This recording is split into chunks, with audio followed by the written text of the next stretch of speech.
Right, FrightFest Television here again on the final day of FrightFest, and we kicked off this morning with the world premiere of X Moor, a particular favourite of mine. Love promoting British movies, as you know, and here we have the director, Luke Hyams. Did we save the best for last? Absolutely. Of course we did. Now listen, so your background is in mainly television, correct? This is your feature debut, am I right? That's right. So why this particular subject matter? Well, the reason why X Moor is my first film is that we live in a climate right now where people are really much more receptive to scripts about blood-curdling, horrible things than they are about jokey, laughy, coming-of-age stories. So when I sit down to write, I personally find it much more exciting to write things that are quite dramatic and nasty, where you get to put the characters through an emotional ringer. So the fact that we have that situation with my personal taste, and then this situation with films actually getting made, means that it's quite a nice meeting.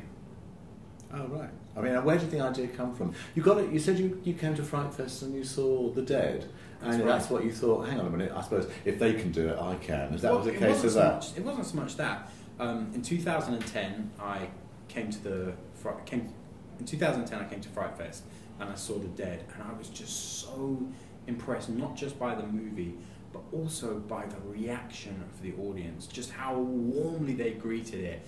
And I just thought, you know, this is a fantastic place to make a film for. It's a fantastic place to bring a film. And when we were actually writing X Moor, myself and the development producer, Emma, we would have constant conversations where she would stop and she'd go, now hold on a minute, if you put this in here, do you realise that the FrightFest audience might laugh? And I go, good point. And then I put something else in and she's like, yeah, I think you have to have some more original kills, because the FrightFest audience, when they see an original kill, they're standing on their feet and they're giving it a standing ovation. So, you know, this kill is quite ordinary. We need to do something a little bit more drastic to the character there.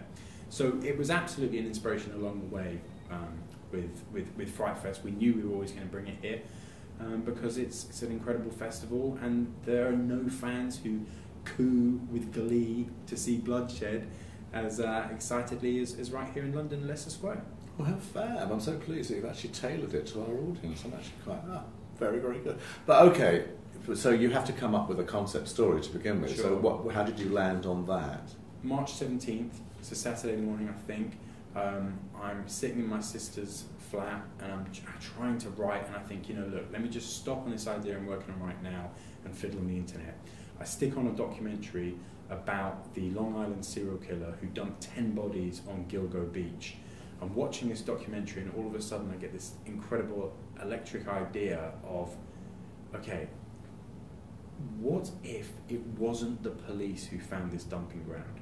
They're putting across in the documentary that the police believed that if they were able to stake out this dumping ground, the killer would return and they would catch him if they were able to stake it out for long enough. And I thought, oh my gosh, you know, this is a great concept for a film. What if a group of people who weren't the police found this and weren't bonded by procedural code to clear away the bodies and inform the next of kin? What if it was somebody else who found this and saw the opportunity for actually like creating an incredible landmark story of hunting and capturing a real serial killer? And I thought, who would be the type of person to do that? And I thought, well, it'd have to be some kind of hunter on the edge. And that's where the character of Fox came from. And then within about 5 minutes, I managed to pair it with the fact that I have always wanted to do a story about the big cats on X Moor and on the moors in Devon in general, because I've always been fascinated by whether or not they actually exist. And so I thought, right, these people, they go looking for the cats, they stumble upon the bodies, and this guy Fox is just that bit crazy enough that he thinks it's a good idea to stay out there and try and hunt this serial killer who they think will return to come and interfere with the bodies. Then you get in a scenario where our characters think this is a crazy idea, but circumstances conspire against them, and before you know it, they end up being the hunted. So that all came within about an hour of just piecing that all together. I started to write that afternoon and never looked back. Here we are 2.5 years from first moment of idea to screening at FrightFest. Do you believe there are beasts? I mean, the whole big cat thing like bobbing moors, do you believe there are actually things creeping around? Oh, I've seen them. Ah? No, I haven't seen them. I tell you, I got, let me give you both sides. I did loads of research on this. I went with the Dartmoor Search and Rescue with a guy who every Saturday night for 41 years he has left his house in Dartmoor to go on the moor to look for people who are missing, walkers. And he said absolutely categorically, no way are there any cats whatsoever. No. So that was one opinion. And then I went and visited X Moor Zoo, which is a wonderful place. I encourage everyone to go and visit it. They're very nice and kind. And they told me great stories, not just about how they get calls 4 times a week saying, have your panthers got loose? There's one in my backyard. I'm going to tell the police about you. You better come and get this panther. But they also said that there were instances that they've had where the panthers that they have in captivity as an attraction would interact at night with panthers who came to talk to them through the fence.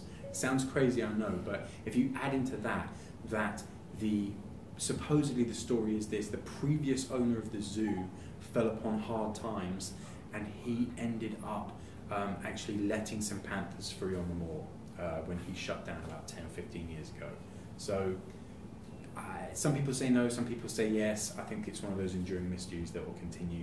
From the little bit of interaction that I've had with panthers, I know that they are probably smart enough to evade us. Wow. So that really is the MacGuffin, though, isn't it? I mean, you've got that, and you think it's going to be about that, and of course then it takes that swerve into the whole serial killer territory. So it's actually really good. Because I actually thought it was just going to, when I first sat down to watch it, in truth, I thought it was going to be like a found footage, let's go and find the beastie.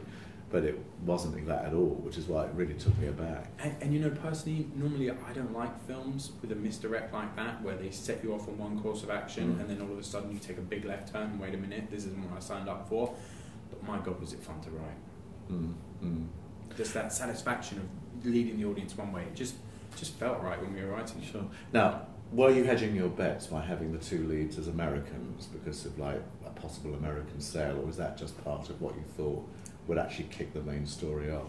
Why they had to be Americans is when I started writing the movie, I just went to Devon and got Ford Focus stuck very badly in the mud, spent most of the time trying to get it out and being very, very city. But what actually happened is I was in a coffee shop on the edge of X Moor, and we were sitting there and I was just writing my notes, and these voices, I started to hear the most irritating voices you could imagine. And I looked around and there were these 2 American tourists there, and they, all of a sudden it just clicked in my mind that imagine if these were the people who were out on the moor.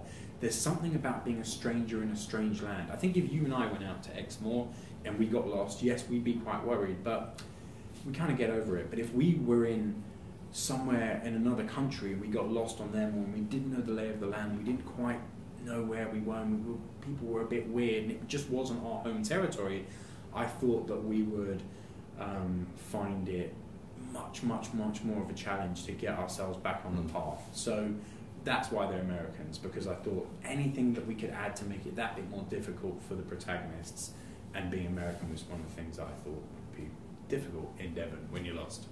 Not there's anything wrong with being American, I'm half American, but I think also, I don't know, a lot of the horror movies I watch do have American characters in them, and they die quite well, don't they?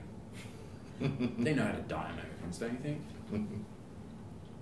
Talk about, actors, where'd you get the cast from? I mean, did anyone just come into you and you thought, or was it like at a budget level that you could afford? How was this working? I think it's really important to break new talent at all times, and I think that as far as attitude you get when you're working with someone who's young and they have so much potential ahead of them, I think it's always a much better position than working with people who maybe have been around the track a few times and want to tell you as a young director just exactly how we're going to do this scene, and that's how we're going to do it, okay? So it was definitely something we wanted to do, is to find new faces. It's always great to launch new people because then you can see them rise, and it's a really rewarding process. So we cast the net out far and wide, both here in America and in Northern Ireland, And we ended up with Malia Kryling for Georgia because she had kind of worldliness to her and a kind of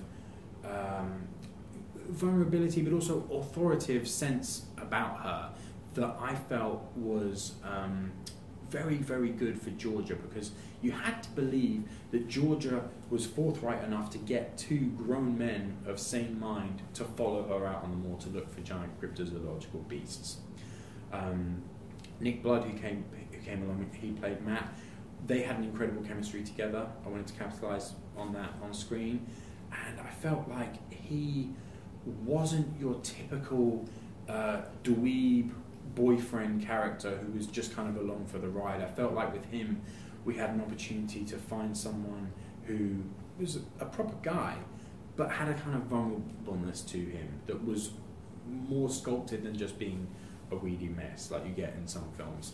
And then finally with Mark Bernard, who played Fox, I mean, I'll never forget the moment he came in for the audition, like goosebumps, hairs on back of the neck.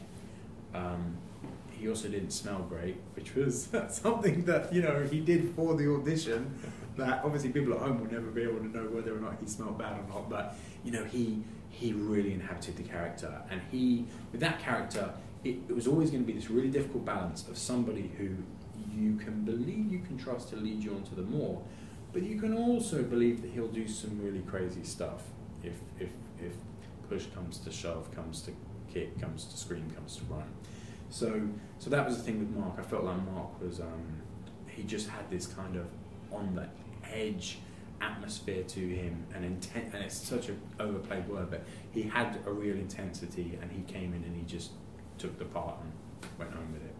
It was interesting because, you know, I watched X Moor, then of course he was in Line of Duty, and then of course he was in Shetland. It was like I felt I couldn't get away from this guy. I was like, every day I turned he was hot something. It's the year of the banana. I say it. Do you know why as well? Because he is one of the nicest people I've ever met in my life. You know, he is so supportive, so encouraging, and, you know, just a genuinely hard-working, nice guy. Sure. Well, Sophie gave it away, of course, and I actually thought, stupidly, you actually did film on X Moor, but of course it wasn't. Did. It was Northern Ireland. What are you talking about? So why? Well, why didn't you want to choose X Moor?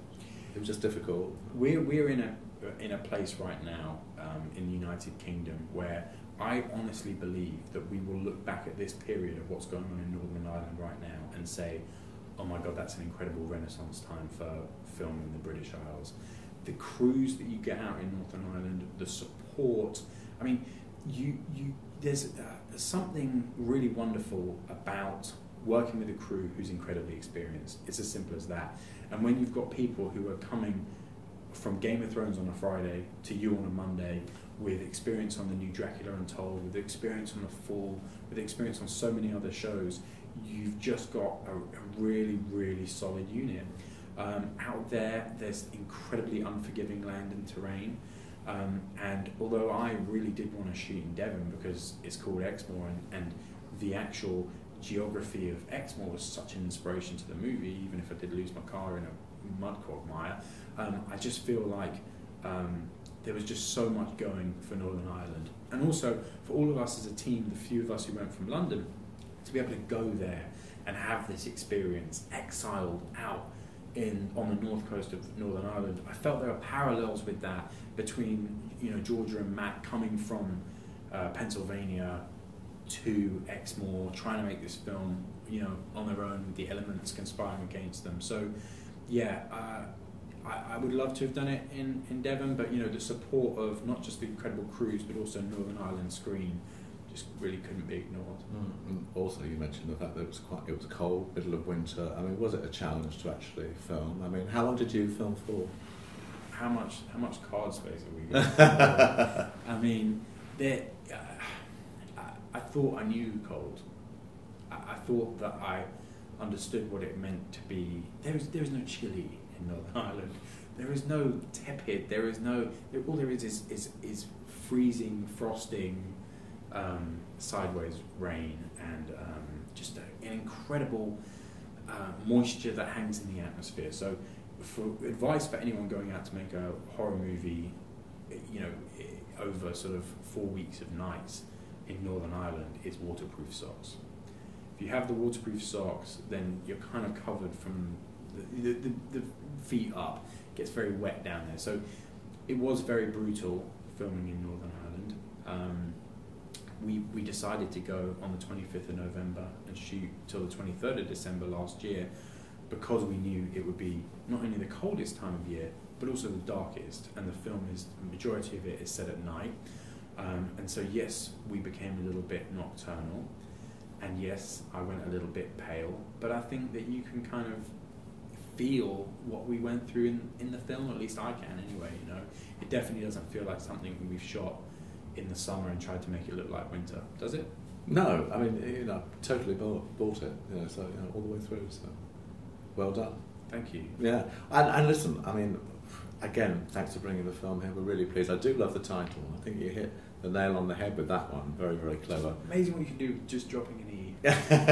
Isn't it just? I mean, what's next for you? You're going to go on in the same genre? Well, I'm going to go on in the same genre. I've just directed a really exciting series of films for a new E4 show called Glue, which is about teenagers. It's a murder mystery set with teenagers in the horse town of Newbury. And it sounds weird, but it's really great. Incredible new show. It's going to be big. It's written by Jack Thorne, who wrote lots of This Is England and The Fades, and it's kind of, there are some Twin Peaks comparisons, particularly with my part, because they made the series and then I came in and I wrote and or with a writer came up with the ideas for a series of films about the life of the character who gets murdered in the first episode. So we take his life backwards from the first episode, from the day he dies, and through various little moments we have a look at you know, incidents that may or may not have contributed to his demise. So it's kind of like Twin Peaks Firewalk with like Laura Palmer, that's the character. But for the internet, and it's with a great actor called Tommy Knight, who was the star of the Sarah Jane Adventures, which I quite liked. So yeah, it was a really good thing. And then beyond that, yes, I am writing something new. Yes, it is in this genre, but I'm not going to talk about it just yet. All right. Well, listen. Thanks a lot for being here, Luke. Thank you. Brilliant. Let's go back in a minute, and we'll find out exactly how it all went. Thank you very much. Thank you very much.